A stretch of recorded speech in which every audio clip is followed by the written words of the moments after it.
we're here in main office. Ayan. So, mag-interview tayo ng isang estudyante kung bakit ginagawa niya yung business na to habang estudyante siya. Ayan, so abangan natin yung interview ko sa kanya.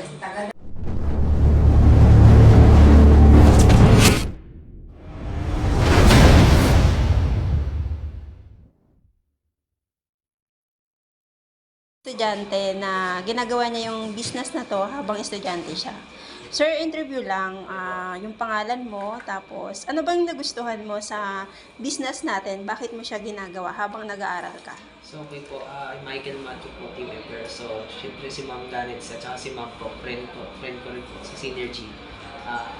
Bali po, ginagawa po to part-time. So, majority po ng mga invites ko, inaano ko po sa online. Tapos pag may time po, nag-field ako. Tsaka ngayon po, pag walang pasok, talagang nag-field ako. Saturday, Sunday, puro field ako.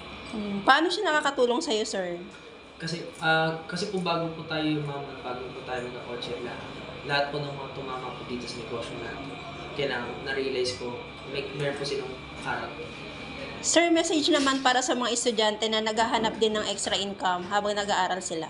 Yun po yung Unified Product Services, nandito na po lahat. You have your choice po. Ang kailangan nyo na lang po gawin is yung mindset nyo, baguhin nyo, at yung willingness nyo tumulong sa sarili nyo. Ayan. So, thank you so much, sir. Bye!